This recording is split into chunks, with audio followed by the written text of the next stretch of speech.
Hey guys, let's start with a question about one of the biggest dividend growing stocks of recent years.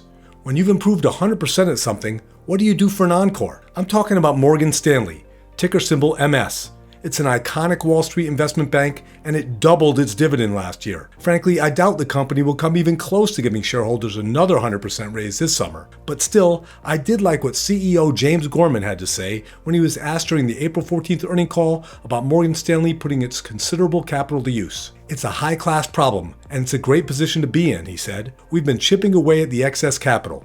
We're clearly going to keep pushing capital distribution through buybacks and dividends to shareholders. Hi everybody, Mike Nadell here for the Dividends and Income channel. Before I talk more about this great business, please do us a favor to help us grow. Hit the thumbs up at the bottom of the video, subscribe to our channel, and ring the bell so you get notifications of new videos as we publish them. Okay, now let's talk about Morgan Stanley, its history, its business model, why we recently bought more shares of the stock for our income builder portfolio, and how it might appeal to dividend growth investors. With America in the throes of the Great Depression, Congress in 1933 passed what's known as the Glass-Steagall Act. The law forced banks to choose between investment and commercial banking while adding new protections for consumer deposits. With J.P. Morgan Bank choosing to concentrate on commercial banking, Henry Morgan, the grandson of J. Pierpont Morgan and son of J.P. Morgan, Jr., joined together in 1935 with Harold Stanley to form investment bank Morgan Stanley. With Europe trying to recover economically from World War II,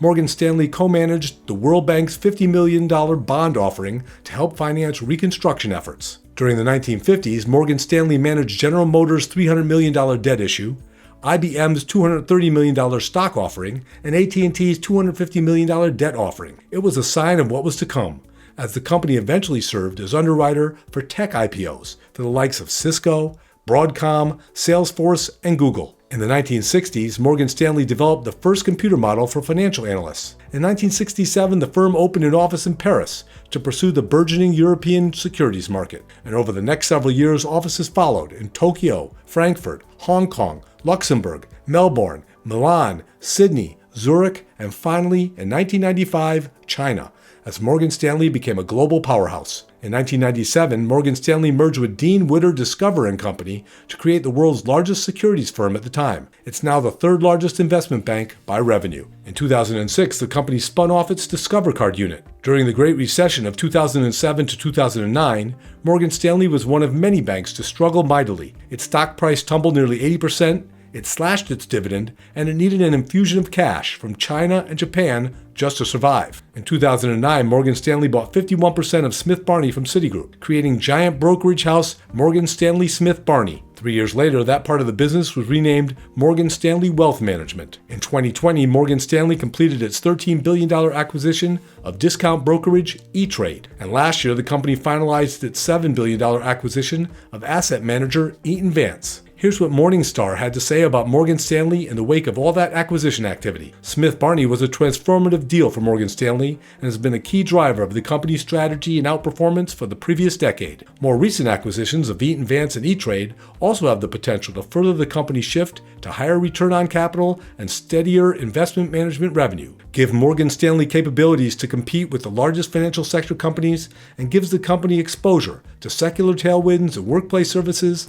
and mass customization of asset management products. Okay, let's go back to my favorite subject, generous growing dividends. The company had frozen its quarterly payout at 35 cents a share in 2020 and into 2021 because major U.S. banks weren't allowed to raise dividends during the worst of the COVID pandemic. Then last summer, Morgan Stanley gave shareholders that delightful divvy double to 70 cents. The fourth payment in the cycle is shown in purple in that graphic, and it will be paid on May 13th, so it will soon be time to see how much Morgan Stanley's next dividend raise will be. 100% increases are incredibly rare, so Morgan Stanley's announcement last year really turned heads. But the fact is that Morgan Stanley has been aggressively growing its dividend for years now. Even before the big raise, the company had increased its payout by 600% from 2013 through mid-2021, so I wouldn't be at all surprised to see at least a 10% raise announced this time. The combination of Morgan Stanley's dividend growth and the recent pressure on the stock prices of all banks has the company's yield approaching 3.5%. That's significantly higher than its 5-year average of 2.7%. Only during the brief COVID crash of 2020 has the yield been materially higher during the last several decades than it is right now. Morgan Stanley also is undertaking a $12 billion buyback program, which benefits investors by reducing share count and increasing the EPS of the remaining shares. I like that the company is even getting a good deal during this latest round of buybacks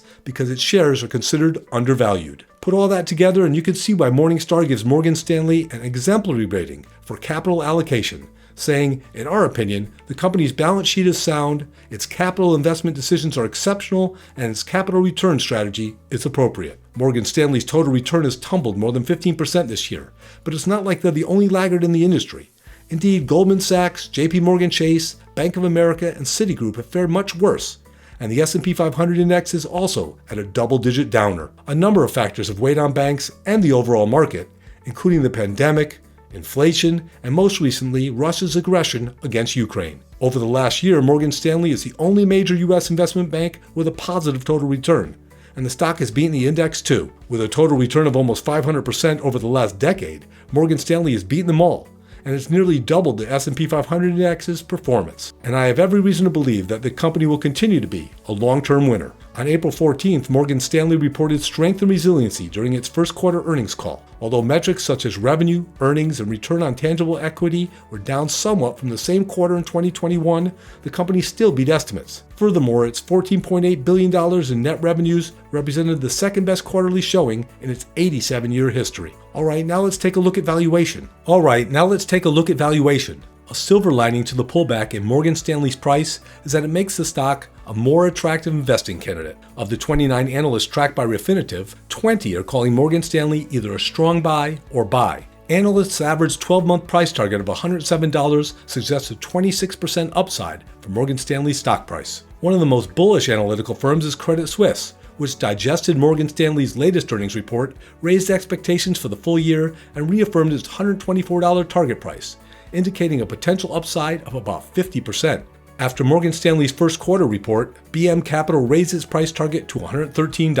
CFRA lowered its price target from $115 to $100 due to what it calls a narrower risk premium, but it nonetheless considers Morgan Stanley a buy, with its analysts saying that Morgan Stanley is growing the franchise in a challenging environment. Schwab expects the stock to strongly outperform over the next year. Saying Morgan Stanley shares are worth $95 now, Morningstar is determined that the stock is no worse than fairly valued. FastGraph says that Morgan Stanley is trading at a discount to both its 10-year and 5-year normal PE ratios. Because investing is about a company's future prospects, more important to me is that FastGraphs indicates that nice growth is on the way. The yellow highlights indicate that after an expected earnings decline this year, EPS will grow by 17% in 2023 and 11% in 2024. And the green number within the black box suggests that if Morgan Stanley grows at its normal multiple, investors can expect a 12.6 annual rate of return through 2024. Thanks to the company's good outlook, its appealing valuation, its recent history of strong dividend growth, and its solid fundamentals, I decided to add to our Morgan Stanley stake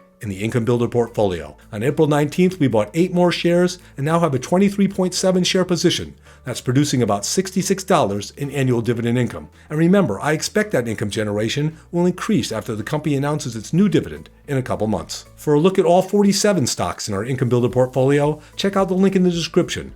Once on our Dividends and Income website, become a subscriber. You'll be notified whenever I write an article about my buys and sells. Alright guys, that's all for today. Again, please give us a thumbs up, subscribe, and ring that notification bell so you don't miss out on any of our content. Take it easy everybody. Back at you soon.